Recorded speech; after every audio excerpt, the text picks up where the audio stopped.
So when you were designing your game, you had to obviously take in platform or console into account when you were programming it. Was there? Mhm. You started with the computers and then you moved on to the iOS system.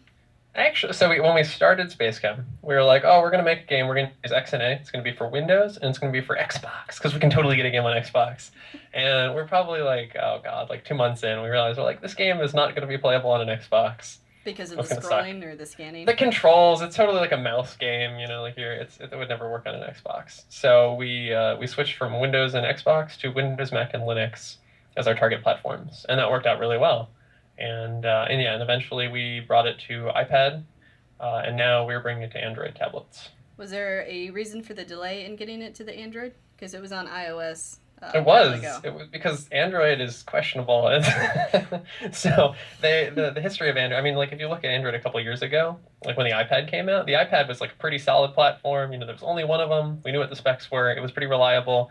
Android, that was in like the pre-Honeycomb phase where they didn't really have tablets, and like there was like a lot of hardware differentiation where like there were just tons of different hardware, and a lot of people were complaining about this when making Android games. So we just kind of said, let's not bother with that and not do that. But we've been doing some Android development for other reasons lately, and just playing around with it. And we actually have like Android tablets in the office, and it's much now that we actually are starting to get some experience with it, and the hardware is becoming highly usable. We said, hey, what the hell? Let's try doing like a port of Basecamp to it. We actually, and so I mean, I don't know how much technical details you want. We started doing the Android port, oh God, like months ago, but we didn't actually own an Android tablet. And it turns out that the Android emulator is completely unusable. Like if you want to emulate something on it, you're not going to. Like you can't, like especially if it's a game, like it's just not going to run. So we kind of got to that point, and then we're like, no, this is not happening. I'm not spending, like it's going to cost us like $1,000 to actually get this running on a tablet. And it's just like, no, this is not worth it because it uses time too, and we're working on other stuff. I mean, it's not like I'm just sitting around Working on like Space Cam. yeah, just playing Space Cam. You're like, I guess we'll port it to Android. Like, no, we have lots of stuff going on, so it didn't really make sense to do the port. But now we found ourselves in a situation where it did make sense, and it's almost done now. So Were you worried at all about the piracy issues that Android may be a bit more susceptible to? I'm worried that no one has Android tablets and no one's going to buy the game. Well, it'll work on phones, right? It's not just for tablets, or No, it's just tablet. I mean, how would you play Space Cam on like a tiny little phone? And people say, and that's sort of actually that's what I'm worried about right now is that as people are going to be like, oh, I want it on my phone. It's like, no, it's too small. Like we're not adding like the zoom because zooming and scrolling and moving lots of stuff around. It would not be an experience that I would be proud to ship on a phone. So we're targeting tablets because tablet, like on Android, on the iPad, it works well because the screen is big enough. It works. But on a phone, like we'd have to make a new game and design new puzzles that are simpler, do a lot of stuff, and that's not a good cost benefit for right now. and those are the So tablets decisions. only. Those are the decisions developers have to make. So Yeah, sorry guys. This is the first time. If anybody's, whoever ends up watching this, depending on when it comes out, it's gonna be the first time. This is gonna be when they hear it. It's probably not gonna run on your phone. Sorry. So when you're doing the platform decisions, I mean, did you do any market research to decide which platform would probably be the most profitable Nope.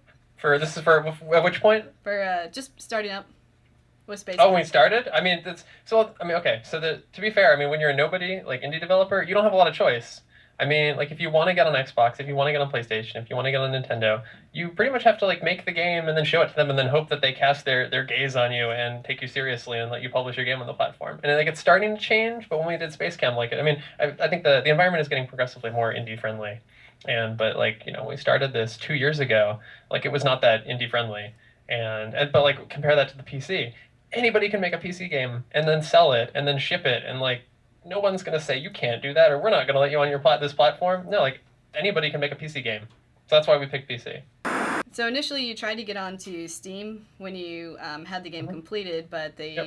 they didn't Almost completed. almost completed. All right, Yeah. so they turned you down, and then instead of just stopping, you made your own website, right, and Yeah. self published yourself.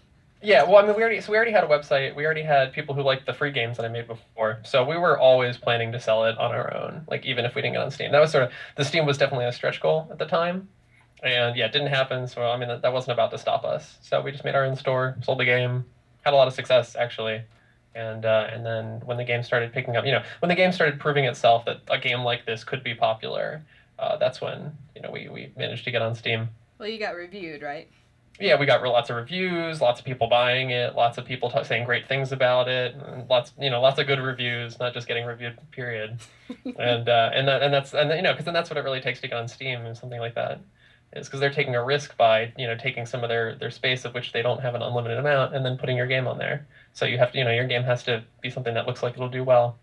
So, what went into deciding how to price your game? Like, did you have a, I mean, were you being overconfident, like just putting the highest price out there and hoping that someone would buy it, or did you actually like look at similar type games? Or... Looked at similar types of games. Yeah, I mean, so we launched at $20, which is very much not the highest price out there for video games. So, but we felt that $20 was good, and especially like you don't want to price your game too low in the beginning because you can't increase the price after. So it's usually good to overestimate than underestimate. So we started at $20 and felt that was really fair, and then over time kind of slowly dropped it. I mean, it's weird pricing video games because it costs nothing to make them. So time. yeah. Well, I mean, to make it each additional copy, like there's a high fixed cost, Gotcha. and then there's an incredibly low, practically zero marginal cost. So it really screws up the pricing math. Depends on how much like economics you know. But we can talk about economics, yeah. All right, so when you were getting started on Steam, I mean, do you have any suggestions for first-time developers trying to get their game out there? Were there any hitches that you ran into? Don't make a game about chemistry. I think that's. I mean, honestly, it's not like they don't really give you a lot of feedback when you don't get on Steam, and of like for exactly why. But I would suspect with Space Chem it was that it didn't look like a very fun game, and it's hard, and we hadn't fine-tuned some of the tutorial stuff, so it's possible that the people who looked at it just like didn't understand it. I mean, that's a big problem we have with Space Chem in general, not just with Steam, but with everybody who plays it, is that you look at it and you're like, what the hell is this? Like, it does not make sense. It doesn't look like any other game out there.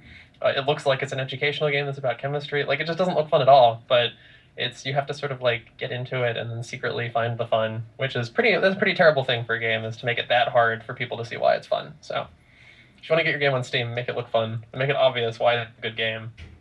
All right, well, you First offered impressions and stuff.